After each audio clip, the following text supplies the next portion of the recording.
Petrol പമ്പുകളിലെ ടോയ്ലറ്റുകൾ പൊതുജനങ്ങൾക്കും ഉപയോഗിക്കാമെന്ന് ഹൈക്കോടതി. പമ്പുകളിലുള്ള ടോയ്ലറ്റുകൾ ഉപഭോക്താക്കൾക്കുള്ളതാണെന്നും പൊതുജനങ്ങൾക്ക് ഈ സേവനം അനുവദിക്കേണ്ടതില്ലെന്നുമുള്ള ഇടക്കാല ഉത്തരവ് ഹൈക്കോടതി തിരുത്തി.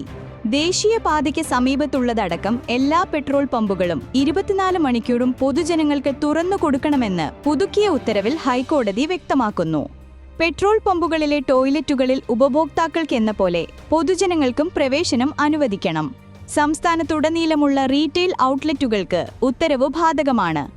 ഉപഭോക്താവല്ലെന്ന കാരണത്താൽ ഒരാൾക്ക് പോലും പ്രവേശനം നിഷേധിക്കാൻ പാടില്ല.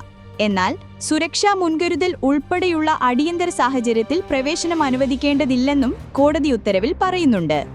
സംസ്ഥാന സർക്കാരും തദ്ദേശ സ്വയംഭരണ സ്ഥാപനങ്ങളും പമ്പുകളിലെ ടോയ്ലറ്റുകൾ പൊതു ടോയ്ലറ്റുകളാക്കി മാറ്റാനുള്ള ശ്രമങ്ങളെ ചോദ്യം ചെയ്ത് petroleum traders welfare and legal service സൊസൈറ്റിയും 5 പെട്രോളിയം റീറ്റെയിലർമാരും സമർപ്പിച്ച റിട്ട് ഹർജിയിലാണ് ജസ്റ്റിസ് CS ഡയസ് ഇന്ന് ഉത്തരവ് ഭേദഗതി ചെയ്തത്. റോഡ് ഗതാഗത ദേശീയപാത മന്ത്രാലയം 2020 പുറപ്പെടുവിച്ച മാർഗനിർദ്ദേശങ്ങൾ സംസ്ഥാന സർക്കാർ കോടതിയിൽ സമർപ്പിച്ചതിന് പിന്നാലെയാണ് കോടതി ഉത്തരവ് ഭേദഗതി ചെയ്തത്. സ്വാതന്ത്ര്യദിനാഘോഷങ്ങൾക്കുള്ള ഔദ്യോഗിക മാർഗനിർദ്ദേശങ്ങൾ സർക്കാർ പുറത്തിറക്കി. പൊതുഭരണ പ്രോട്ടോകോൾ വകുപ്പ് പുറത്തിറക്കിയ സർക്കുലർ പ്രകാരം എല്ലാ സർക്കാർ പൊതുമേഖലാ സ്വയംഭരണ സ്ഥാപനങ്ങളിലെയും ജീവനക്കാർ ആഘോഷങ്ങളിൽ നിർബന്ധമായും പങ്കെടുക്കണം. പ്ലാസ്റ്റിക് നിർമ്മിത ദേശീയ പതാകകൾക്ക് സംസ്ഥാനത്ത് കർശന വിലക്കേർപ്പെടുത്തിയിട്ടുണ്ട്. തിരുവനന്തപുരത്ത് സംസ്ഥാനതലം നടക്കുന്ന ചടങ്ങിൽ രാവിലെ 9 മണിക്ക് മുഖ്യമന്ത്രി പതാക ഉയർത്തും. തുടർന്ന് വിവിധ സേനാ വിഭാഗങ്ങളുടെ പരേഡ്, മുഖ്യമന്ത്രിയുടെ സ്വാതന്ത്ര്യദിന സന്ദേശം, മെഡൽ വിതരണം എന്നിവ നടക്കും. ജില്ലാ ആസ്ഥാനങ്ങളിൽ ജില്ലാതലം നടക്കുന്ന ചടങ്ങിൽ സംസ്ഥാന മന്ത്രിസഭാംഗങ്ങൾ രാവിലെ 9 മണിക്കോ അതിനുശേഷമോ പതാക ഉയർത്തും.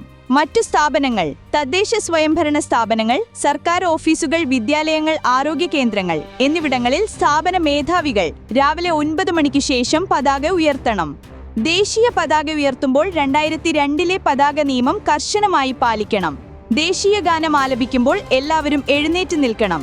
ആഘോഷങ്ങളിലുടനീളം ഹരിത പ്രോട്ടോകോൾ പാലിക്കണമെന്നും പ്ലാസ്റ്റിക് പതാകകളുടെ നിർമ്മാണം, വിതരണം, വിൽപ്പന, ഉപയോഗം എന്നിവ പൂർണ്ണമായും നിരോധിച്ചതായും സർക്കുലറിൽ വ്യക്തമാക്കുന്നു.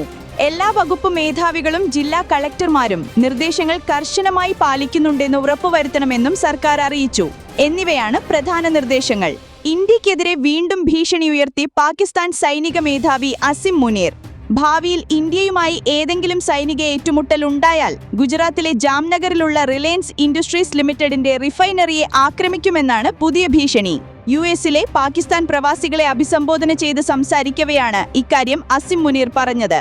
പാകിസ്ഥാന്റെ നിലനിൽപ്പിന് ഭീഷണിയുണ്ടായാൽ ഇന്ത്യയെ ആണവ യുദ്ധത്തിലേക്ക് തള്ളിവിടാൻ മടിക്കില്ല എന്ന് അസിം ഭീഷണി മുഴക്കിയത് പിന്നാലെയാണ് ഇപ്പോൾ പുതിയ ഭീഷണി. ഞങ്ങൾ ഒരു ആണവ രാജ്യമാണ്. ഞങ്ങൾ ഇല്ലാതെയാകുമെന്ന് തോന്നിയാൽ ലോകത്തിന്റെ പകുതി ഭാഗത്തെയും ഞങ്ങൾ കൂടെ കൊണ്ടുപോകുമെന്നാണ് മുനീർ കഴിഞ്ഞ ദിവസം പറഞ്ഞത്. അതേസമയം ഇത്തരം നിരുത്തരവാദ പ്രസ്താവനകളിൽ അന്താരാഷ്ട്ര സമൂഹത്തിന് അവരുടേതായ നിഗമനങ്ങളിൽ എത്താമെന്നാണ് വിദേശകാര്യ മന്ത്രാലയം പ്രതികരിച്ചത്. സൈന്യവും തീവ്രവാദ സംഘടനകളും കൈകോർക്കുന്ന രാജ്യത്തിന്റെ ആണവ നിയന്ത്രണം ആർക്കെന്ന സംശയം ബലപ്പെടുത്തുന്നതാണിത്. ഇന്ത്യ ആണവ ഭീഷണി ഉയർത്തില്ല എന്ന് നേരത്തെ വ്യക്തമാക്കിയതാണെന്നും രാജ്യത്തിന്റെ സുരക്ഷ ഉറപ്പാക്കാൻ ആവശ്യമായ എല്ലാ നടപടികളും സ്വീകരിക്കുമെന്നും മന്ത്രാലയം വ്യക്തമാക്കി.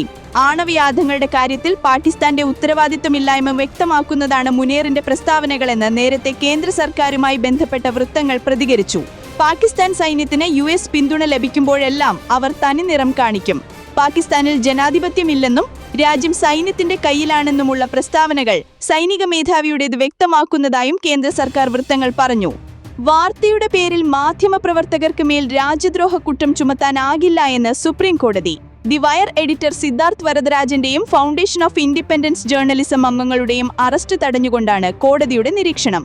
ഒരു മാധ്യമപ്രവർത്തകന്റെ ലേഖനമോ വീഡിയോയോ എങ്ങനെയാണ് രാജ്യത്തിന്റെ ഐക്യത്തിനും അഖണ്ഡതയ്ക്കും ഭീഷണിയാകുന്നതെന്നും കോടതി ചോദിച്ചു. ഓപ്പറേഷൻ സിന്ദൂരിൽ ഇന്ത്യൻ വ്യോമസേന വിമാനങ്ങൾ തകർന്നതായുള്ള വാർത്തകൾക്കെതിരായ പരാതിയിൽ അസം പോലീസ് കേസ് രജിസ്റ്റർ ചെയ്തിരുന്നു. കേസിൽ സിദ്ധാർത്ഥ് വരദരാജനെ ഉൾപ്പെടെ അറസ്റ്റ് ചെയ്യുന്നത് കോടതി വിലക്കി. മാധ്യമ റിപ്പോർട്ടുകൾ പ്രഥമ ദൃഷ്ട്യാ രാജ്യത്തിന്റെ ഐക്യത്തിനും അഖണ്ഡതയ്ക്കും ഭീഷണിയല്ലെന്നും ഈ പശ്ചാത്തലത്തിൽ BNS സെഷൻ 152 ചുമത്താനാകില്ല എന്നും കോടതി വ്യക്തമാക്കി. വാർത്തകൾ തയ്യാറാക്കുന്നതിന്റെയോ വീഡിയോകൾ ചെയ്യുന്നതിന്റെയോ പേരിൽ മാധ്യമപ്രവർത്തകർ കേസുകളിൽ അകപ്പെടണോ എന്നും സുപ്രീം കോടതി ചോദിച്ചു. ജസ്റ്റിസ് സൂര്യകാന്ത്, ജസ്റ്റിസ് ജോയ് മല്യബാഗ്ചി എന്നിവരുടെ ബെഞ്ചിന്റേതാണ് സുപ്രധാന നിരീക്ഷണങ്ങൾ. ഒരു ലേഖനം എങ്ങനെയാണ് രാജ്യത്തിന്റെ ഐക്യത്തിനും അഖണ്ഡതയ്ക്കും പെട്ടെന്ന് നടപടിയെടുക്കേണ്ട വിധത്തിൽ ഭീഷണിയാകുന്നതെന്ന് കോടതി ചോദിച്ചു. അതൊരു ലേഖനം മാത്രമാണെന്നും അനധികൃതമായി ആയുധങ്ങൾ കടത്തുന്നതിന് സമാനമായി കാണാനാകില്ലെന്നും കോടതി വ്യക്തമാക്കി.